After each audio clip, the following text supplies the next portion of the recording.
Hello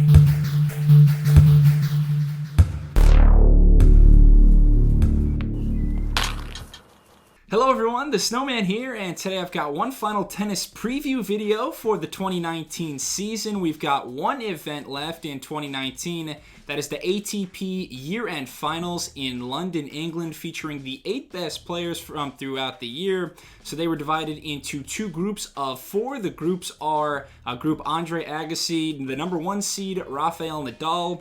We also have Daniil Medvedev, Stefanos Tsitsipas, and Alexander Zverev in Group Agassi. Then in Group Bjorn Borg, we've got the number 2 player in the world, Novak Djokovic, Roger Federer, Dominic Thiem, and Matteo Berrettini. Alright, so those are the groups. I want to get to each player's chances and how their seasons have looked. But first off, by far the biggest headline heading into this ATP Finals is who's going to finish the year as the number 1 ranked player in the world. It's very rare an entire season comes down to the last tournament for number 1. But as I bring up the rankings here, courtesy of the ATP's website, Nadal currently sits 640 points ahead of Djokovic coming into this event.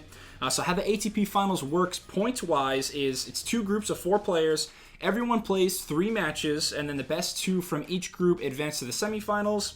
Those 2 winners then meet in the finals. So you get 200 rankings points for winning each group stage or round-robin match, 400 points for winning in the semifinals, and then 500 if you're the champion if you win in the final. So essentially, Rafa needs to make the final to guarantee that he would finish number 1 over Novak. That's even if Djokovic wins the entire event. Djokovic needs to finish better than Nadal in London and get some help to finish number 1. So the only problem for Rafa, as I want to now look at the 4 players in Group Agassi, Nadal is carrying an injury problem into this event. He had to withdraw from the Paris Masters last week due to an abdominal strain that he picked up in his final warm-up before his semifinal match against Denis Shapovalov. So Nadal had to withdraw in Paris, couldn't play that, and I think it would be a shame if his season ended like this.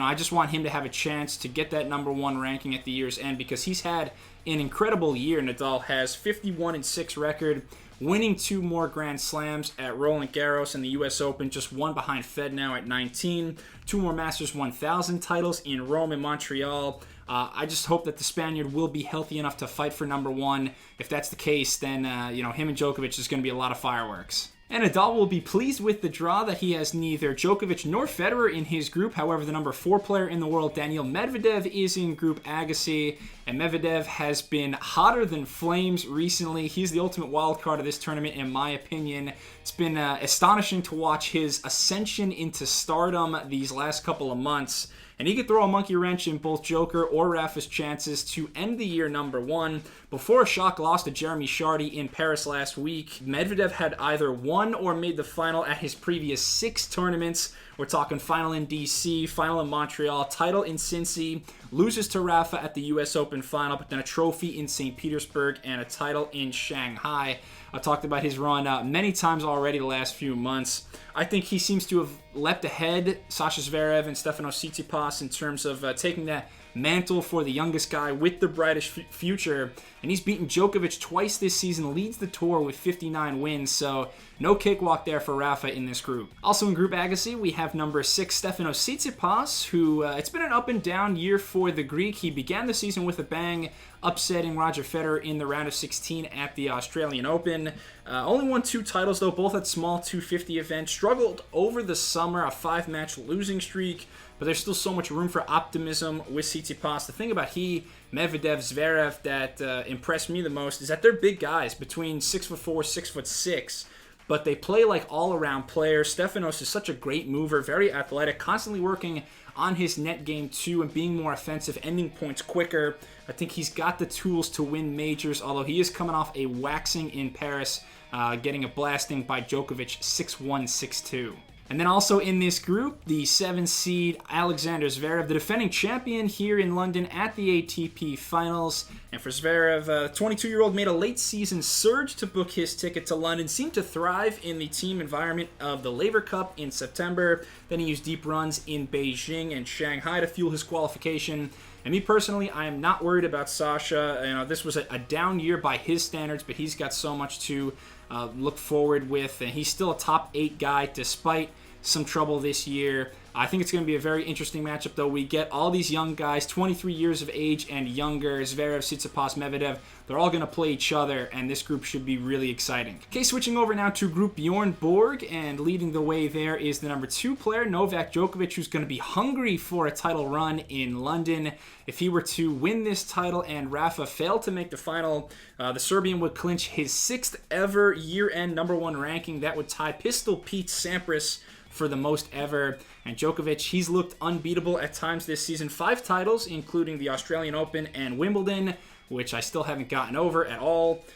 He was looking like a long shot, though, to finish as #1 just a month ago, but titles in Tokyo and Paris really have things up for grabs now. Him versus Rafa, like I said, it's going to be very exciting. And there wasn't too much wrong with the number 3 player here, Roger Federer's season as well. He didn't add to his Grand Slam trophy case this season, but he did collect 4 more titles, now at 103 career titles, chasing Jimmy Connors' record mark of 109 for the most titles of all time. It's always going to be a disappointment, the fact that he had match points against Novak at Wimbledon, but his 10th title in hometown Basel, 10th title in Halle, Laver Cup success as well. It was definitely an enjoyable season for me as a Fed fan, and hopefully he can cap it with his 7th ATP Finals trophy. Also in Group Borg, then, Fed's Laver Cup teammate Dominic Thiem and the Austrian defeated every other player in the top 8 this season except for Sasha Zverev, who he didn't end up playing.